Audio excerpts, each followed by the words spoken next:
सुप्रभात मेरे प्यारे बच्चों, कैसे हैं आप सब? सब अच्छे हो, स्वस्थ हो? बच्चों, हमने ये पाठ पढ़ा था ना, परीक्षा। सबने ये पाठ पढ़ा था। आज हम इसका अभ्यास करते हैं, प्रश्नोत्तर करते हैं। पहले इसके पहला प्रश्न है, बुजुर्ग के साथ क्या हुआ? क्या हुआ था बुजुर्ग के साथ? वह गिर गया था ना, उसकी सारी फलों की टोकरी गिर गई थी। उत्तर आप लिखेंगे, बुजुर्ग के सर पर फलों की टोकरी थी। पत्थर से टकराते ही बुजुर्ग ठोकर खाकर गिर पड़े, उनके सारे फल बिखर गए। दूसरा प्रश्न है, बुजुर्ग की सहायता किसने की? किसने की थी? गोपालन ने की थी ना। तो उत्तर लिखेंगे, बुजुर्ग की सहायता गोपालन ने की। उसने बुजुर्ग को उठाया और सारे फल समेटकर टोकरी में रखे तथा टोकरी उठाकर बुजुर्ग के सर पर रखने में उनकी सहायता की। जिलाधिकारी ने गोपालन से क्या पूछा? कि तुम कौन हो, कहाँ के रहने वाले हो, कौन सी कक्षा में पढ़ते हो, ये सब पूछा था ना।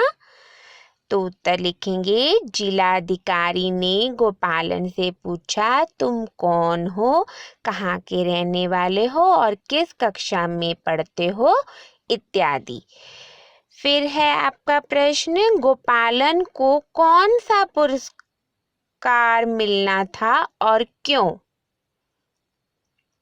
बताइए। मैं बताती हूँ आपको। उत्तर में आप लिखेंगे, गोपालन को दूसरों की निस्वार्थ भलाई करने वालों को सरकार की ओर से मिलने वाला पदक मिलना था।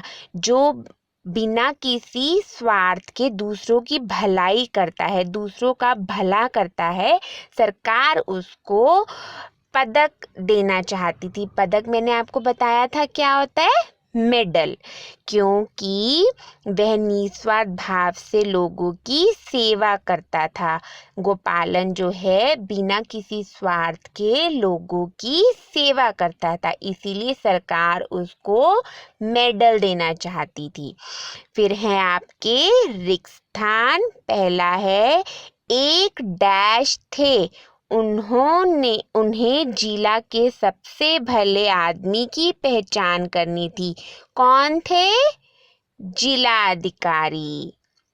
जिलाधिकारी आए थे ना खोज करने के लिए, ऐसा व्यक्ति का जो सबकी निस्वार्थ रूप से भलाई कर सके, जिलाधिकारी। दूसरा है, गांव की सड़क डैश थी, अध बनी। अध मतलब आधी बनी हुई, टूटी फूटी सी सड़क थी ना वो। तीसरा है, जिलाधिकारी देखना चाहते थे कि डैश को सड़क से कौन हटाता है। क्या? पत्थर, क्योंकि जो भी आता था, कभी दूध वाला आ रहा है तो वो गिर जाता है, साइकिल पे एक आया था वो गिर जाता है, एक किसान आया था तो वो देखना चाहते थे कि पत्थर सड़क से कौन हटाना चाहता है। फिर चौथा है आपका, किसान के डैश के कंधे पर हल था। किसान के कंधे पर हल था, जो किसान एक आया था वहां पे। फिर है आपका, सही शब्द को सही जगह लिखें। धोबी, मोरनी, भाई, नायिका, इसमें से आपको स्त्रीलिंग चुनने हैं और पुल्लिंग चुनने हैं। तो आप इसमें से पुल्लिंग आपके कौन कौन से होंगे? मैंने आपको लिंक करवा रखे हैं ना। स्त्री जाति का बोध कराने वाले को स्त्रीलिंग कहते हैं, पुरुष जाति का बोध कराने वालों को पुल्लिंग कहते हैं। तो धोबी बताइए इसमें से क्या है, स्त्रीलिंग और पुल्लिंग? पुल्लिंग। मोरनी क्या है? स्त्रीलिंग, भाई पुल्लिंग और नायिका स्त्रीलिंग। तो भाई और धोबी आप लिखेंगे पुल्लिंग में, स्त्रीलिंग में आप लिखेंगे नायिका और मोरनी।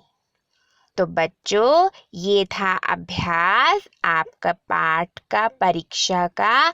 आप इसको पहले अपनी कार्य पुस्तिका में लिखिए, फिर इन्हें याद करिए। धन्यवाद।